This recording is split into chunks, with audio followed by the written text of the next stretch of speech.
Friends எல்லோரும் எப்படி இருக்கீங்க? இன்றைக்கி சூப்பரான பாய் வீட்டு ஸ்டைலில் மட்டன் பிரியாணி தாங்க செய்ய போகிறேன்.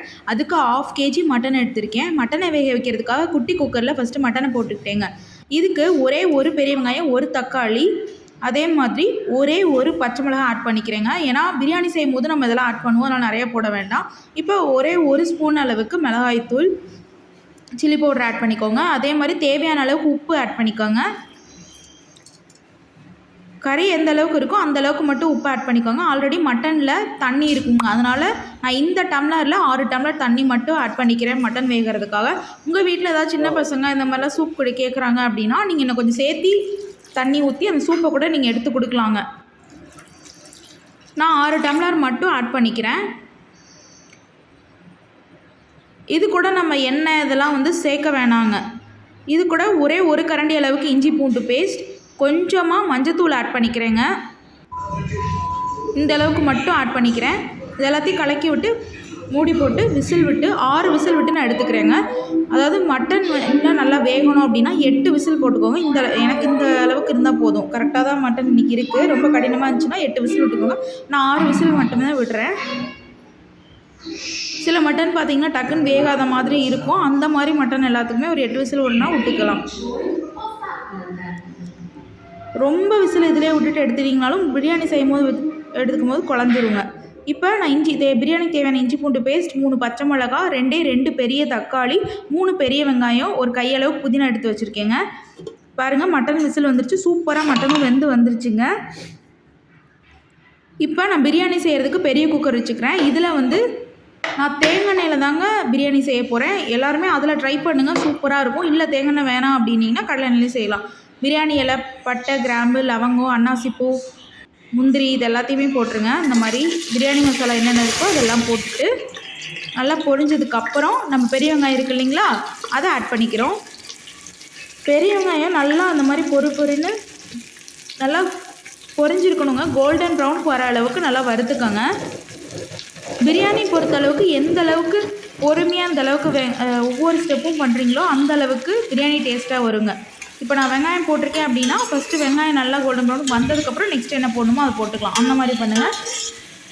இது இஞ்சி பூண்டு பேஸ்ட் போட்டதுக்கப்புறம் சிலர் பெரிய வெங்காயம் போடுவீங்க, அதுவும் ப்ராப்ளம் இல்லை. ஆனால் இஞ்சி பூண்டு பேஸ்ட் ஃபஸ்ட் போட்டிங்கன்னா அடிப்பிடிச்ச மாதிரி ஆகிடும். அதனால் ஃபஸ்ட்டு வெங்காயம் போட்டு இஞ்சி பூண்டு பேஸ்ட் போடலாம், தப்பு இல்லைங்க. நான் எப்பயும் அப்படி தான் போடுவேன். இப்போ இது நல்லா கோல்டன் ப்ரௌனுக்கு வர அளவுக்கு நல்லா வறுத்துக்கணுங்க. நல்லா அதை பொறுமையாக அடுப்பு ஃபுல்லி வைக்க வேணாம், ரொம்ப சிம்மாக வைக்க வேண்டாம், மீடியமாக வச்சு வறுத்துக்கோங்க. நல்லா கொஞ்சம் கோல்டன் ப்ரௌனுக்கு வந்ததுக்கப்புறம் லைட்டாக கலர் சேஞ்ச் ஆகிடுச்சுன்னா இஞ்சி பூண்டு பேஸ்ட் இந்த கரண்டியில் 3 கரண்டி ஆட் பண்ணியிருக்கேன். ஏன்னா ஆல்ரெடி நம்ம மட்டன் வேக வைக்கும் போது கொஞ்சம் இஞ்சி பூண்டு பேஸ்ட் போட்டிருக்கோங்க. ஸோ ரொம்ப போட்டிங்கன்னா ஒரு மாதிரி நல்லா இருக்காது, காரமாக இருக்கும். இப்போ இதுக்கப்புறம் பச்சை மிளகாய் 3 ரெண்டாக கட் பண்ணி வச்சுருந்தேன் இல்லைங்களா, அதையும் ஆட் பண்ணிக்கிறேன். இது ஒரு 2 மினிட்ஸ் வறுத்துக்கிறேங்க.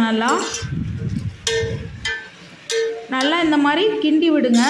இப்போ பாருங்கள், அதாவது நான் கடைசி ஸ்டேஜ் அப்போ நீங்கள் தண்ணி ஊற்றுறதுக்கு முன்னாடி, அரிசி தண்ணி ஊற்றுறதுக்கு முன்னாடி நல்லா எண்ணெய் பிரிஞ்சு தானாக மேலே வந்துடணும். அந்த அளவுக்கு பொறுமையாக நீங்கள் ஸ்டெப் பை ஸ்டெப் பண்ணணும் பிரியாணிக்கு. அப்போ தான் பிரியாணி டேஸ்ட்டாக இருக்கும். இப்போ இது கூட தக்காளி ஆட் பண்ணிக்கிறேங்க. கட் பண்ணி வச்சுருந்தோம் இல்லைங்களா 2 பெரிய தக்காளி, அதை ஆட் பண்ணிக்கிறேன். இது ஒரு 5 மினிட்ஸ் நல்லா இந்த மாதிரி வறுத்துக்கோங்க. அப்படி பார்த்தீங்கன்னா நீங்கள் சொல்கிற மாதிரி ஒரு ஸ்டெப் பண்ணால் நான் இன்னொரு சிலிண்டர் ஆர்டர் பண்ணிட்டு தான் பண்ணணுமான்னு கேட்காதீங்க. அப்படி கிடையாது. பிரியாணி மட்டும் கொஞ்சம் ஸ்லோவாக ஓவர் ப்ராசஸ் பண்ணுங்கள், சூப்பராக வரும். இப்போ மட்டன் விசில் வச்சு எடுத்துருந்தோம் இல்லைங்களா, அதையும் போட்டுக்கிறேன் இதுக்குள்ளே.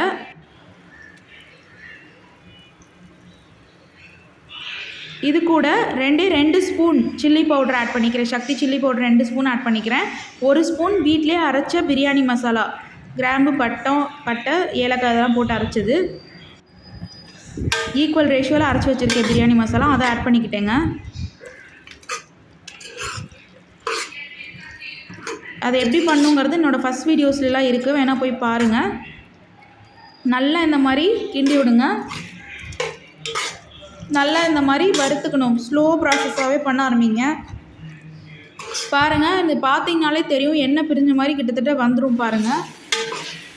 நல்லா இந்த ஸ்டேஜில் நான் ஒரு கையளவுக்கு புதினாவும் ஆட் பண்ணியிருக்கேங்க. அந்த கிளிப் மட்டும் மிஸ் ஆகிடுச்சு, புதினாவை அதில் ஆட் பண்ணிக்கோங்க.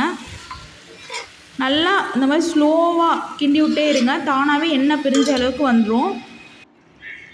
இப்போ நான் தண்ணிக்கு என்ன பண்ண போகிறேன் அப்படின்னா, அந்த மட்டன் வேக வச்சோம் இல்லைங்களா, அந்த தண்ணியை ஊற்றிக்கிறேன். எக்ஸ்ட்ரா வேணும் அப்படிங்கிற பட்சத்தில் அரிசியை கழனி பிடிச்சி வச்சுருக்கேன் இல்லைங்களா, அந்த டம்ளரை நான் ஊற்றிக்கிறேன். வீட்லேயே எப்பயும் வைக்கிற அரிசியில் தாங்க நான் பிரியாணி வைப்பேன்.